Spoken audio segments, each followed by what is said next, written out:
ഷാർജയിലെ ഫ്ളാറ്റിൽ ആത്മഹത്യ ചെയ്ത നിലയിൽ കണ്ടെത്തിയ കൊല്ലം ചവറ തെക്കുംഭാഗം സ്വദേശി അതുല്യയുടെ മൃതദേഹം നാട്ടിലെത്തിച്ചു. പുലർച്ചെയോടെ തിരുവനന്തപുരം വിമാനത്താവളത്തിലാണ് മൃതദേഹം എത്തിച്ചത്. റീപോസ്റ്റ്മോർട്ടത്തിന് ശേഷം വീട്ടിൽ പൊതുദർശനമുണ്ടാകും. വൈകിട്ടോടെയായിരിക്കും സംസ്കാരം. അതുല്യയുടെ മരണം ആത്മഹത്യയാണെന്നാണ് ഷാർജയിലെ ഫോറൻസിക് റിപ്പോർട്ട്. മേഘന മുരളിയുടെ വിവരങ്ങളുമായി തിരുവനന്തപുരത്ത് നിന്ന്. മേഘന, ഈ റീപോസ്റ്റ്മോർട്ടം എപ്പോഴാണ്? മറ്റു വിവരങ്ങൾ?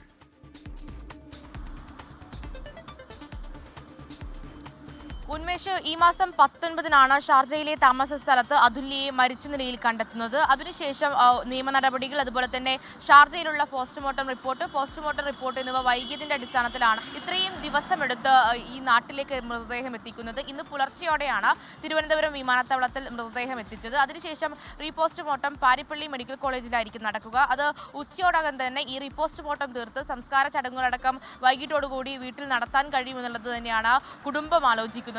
അതിൽ പ്രധാനമായും ഇപ്പോഴും അതുല്യയുടെ പിതാവുമായി സംസാരിക്കുമ്പോൾ പിതാവ് പറയുന്നത് തന്റെ മകൾ ആത്മഹത്യ ചെയ്യില്ല എന്നുള്ളതാണ്. അതുകൊണ്ട് തന്നെ വലിയ ദുരൂഹതകൾ കുടുംബം ഇതിൽ ആരോപിക്കുന്നു. ഈ ഷാർജയിലെ ഫോറൻസിക് റിപ്പോർട്ട് ഫലം പറയുന്നത് അതുല്യയുടെ മരണം ആത്മഹത്യ എന്ന് തന്നെയാണ്. പക്ഷേ കുടുംബം അത് വിശ്വസിക്കുന്നില്ല. അതുകൊണ്ട് തന്നെയാണ് നാട്ടിൽ ഒരു റീപോസ്റ്റ്മോർട്ടം നടത്താനടക്കമുള്ള പദ്ധതികൾ കുടുംബം ഇടുകയും അതുമായി ബന്ധപ്പെട്ട് മൃതദേഹം വിമാനത്താവളത്തിൽ നിന്ന് നേരെ പാരിപ്പള്ളി മെഡിക്കൽ കോളേജിലേക്ക് എത്തിക്കുകയും ചെയ്തിട്ടുള്ളത്. ഇനി റീപോസ്റ്റ്മോർട്ടം കഴിഞ്ഞാൽ ഉടൻ വീട്ടിൽ സംസ്കാര ചടങ്ങുകൾ നടത്തുമെന്നുള്ളത് അറിയുന്നു. കൂടാതെ ഇപ്പോൾ നാട്ടിൽ കേസ് ഈ ഭർത്താവായിട്ടുള്ള സതീഷിനെതിരെ കൊലക്കുറ്റത്തിന് കേസ് രജിസ്റ്റർ ചെയ്തിട്ടുണ്ട്. അങ്ങനെ നാട്ടിൽ നിയമ നടപടികളുമായി മുന്നോട്ട് പോകാനാണ് കുടുംബം ആലോചിക്കുന്നത്. അതുപോലെ തന്നെ മകൾ ആത്മഹത്യ ചെയ്യില്ല, അതിൽ ഈ വീഡിയോ ദൃശ്യങ്ങളടക്കം തെളിവായുണ്ട്.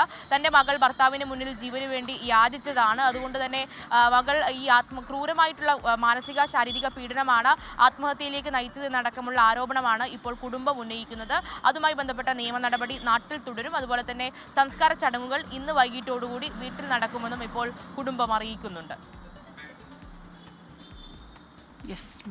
ലോകത്തെവിടെയായാലും ഏത് സമയത്തും 24 വാർത്തകളും ഓഗ്മെന്റഡ് റിയാലിറ്റി പാക്കേജുകളും എക്സ്പ്ലെയിനറുകളും വിശദമായി കാണാൻ ഞങ്ങളുടെ യൂട്യൂബ് ചാനൽ നിങ്ങൾക്ക് സബ്സ്ക്രൈബ് ചെയ്യാം.